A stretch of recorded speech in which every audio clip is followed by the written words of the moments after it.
Anybody about? Oh, hello, love. I thought I heard door go. I was looking for 207, but I think I must have walked past it. Well, we're all looking for something, aren't we, love? I put my glasses down in here somewhere a few minutes ago. I'm buggered if I can find them. Have you heard of anywhere called the Blue Couch? I went to toilet, went to put meat pies in, went back to toilet.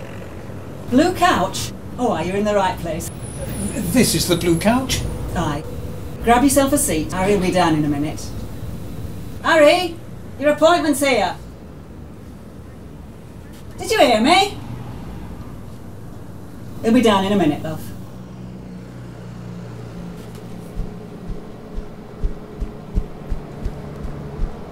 Mr. Turnbull, I'm sorry about that. When nature's knocking, it's wise to listen, isn't it? You're Harry Mansfield, the psychoanalyst? There's no spent matches in your box, is there, Maurice?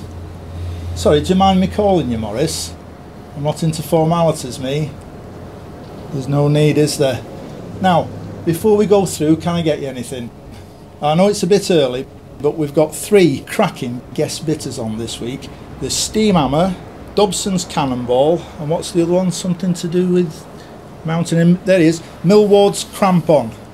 3 of my regulars laid into that one big time last night. That's always a good sign. There must be some sort of a mistake. When I first made inquiries about the Blue Couch, I was given the impression by your secretary... Sandra? I was given the impression by your secretary, Sandra, that the Blue Couch is discreet, the counselling is of the highest order, and the surroundings more than comfortable. I now find myself standing in some oddball public house, listening to a man who's just got off the toilet, giving me a potted history of real ale. Now hang on a minute, Maurice lad. Oddball pub? I'll give you. Ablutions recently completed. I'm not denying one prawn moves, they all move. I'm not disputing that.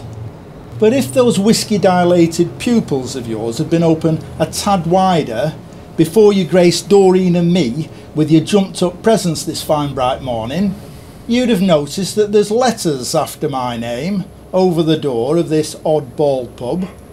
You don't believe me? Go and check 'em. And if you feel like dragging your misconceptions and dodgy aftershave back in here after you've read 'em, I'll be only too pleased to slip you a pint of Steam Hammer. How's that?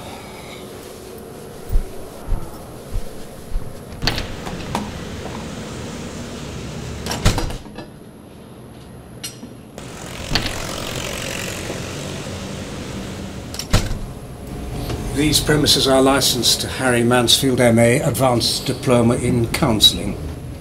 We'll be in the snug, Doreen.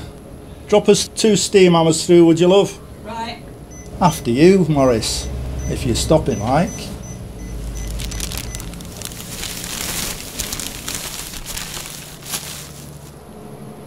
How the bloody hell did they manage to get into a box of quavers? I'm still not sure about this. What's that then, Maurice? This! 2 blokes sat in a pub talking.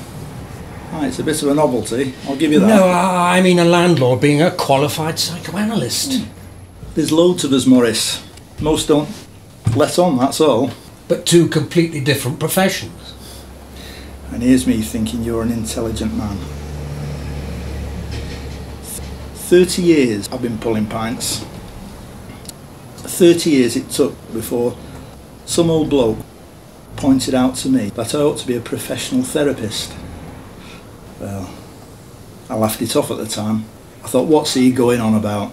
I pull beer, me, that's what I do. I make people happy. They make themselves badly. Then it all comes round again. And then I got thinking, what do I do it for? What do they do it for? I needed something else. So I knuckled down and took a degree. I love people, me, Maurice. Love them. I'm not sure you've answered my question, Harry. I'm not sure you asked one, Maurice. Same again. 2 beers when you're ready, Doreen, love. Right. Don't you think there's something weird about conducting private consultations in public places, Mr. Mansfield? Sorry, Harry. We're not on the roof of the town hall with megaphones, Maurice. We're just chatting. Look, how many other therapists have you seen and talked to about your troubles? I don't know.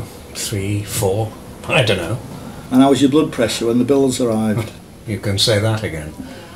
Affluence has to be paid for, Maurice. Well, your meter's already running. Oh, aye. What meter's that then?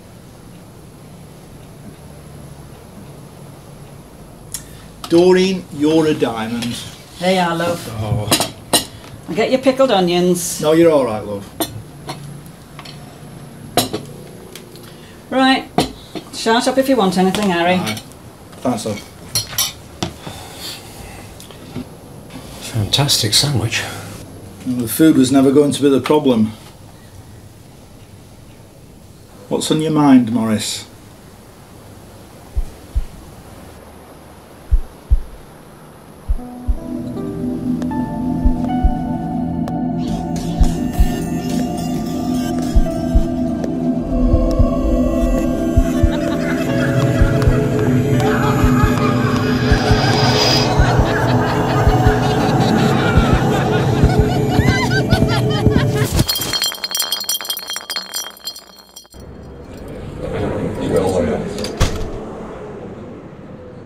This is surreal. Nobody will disturb us now, Maurice. Take your time. You're alright. If somebody had told me this morning I'd be sharing a pint with a psychoanalyst, crying like a baby in his boozer and telling him about when I was a kid, I'd have said they needed certifying. Fact of the matter is, Harry, I feel a hell of a lot better. And you're right. It's not a bad pint, this.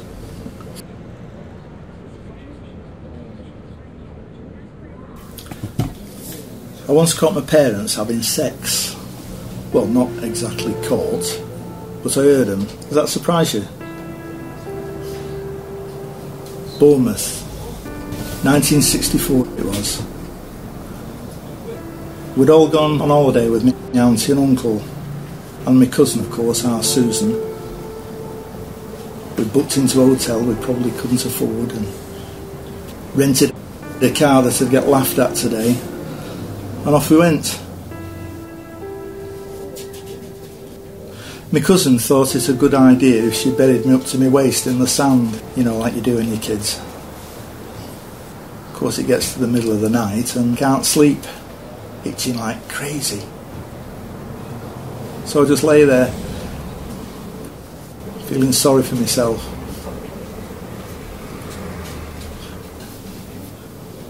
As this church bell started to chime, 4 o'clock in the morning, I'll never forget it. I heard these whispers. I was absolutely terrified. It was all a bit muffled. Kisses, then demands. But I got the gist of it as I lay there, trembling. Eyes big as saucers, looking up at the ceiling.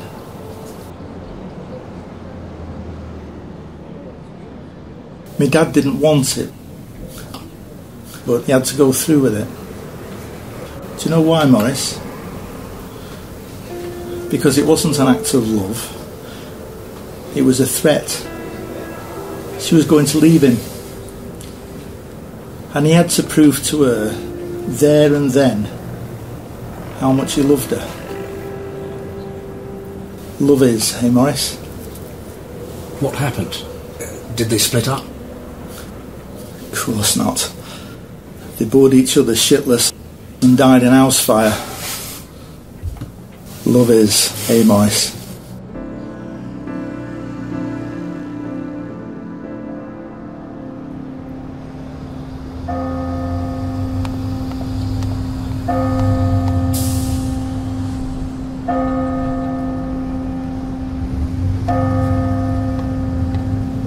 When the careers bloke came to my comprehensive,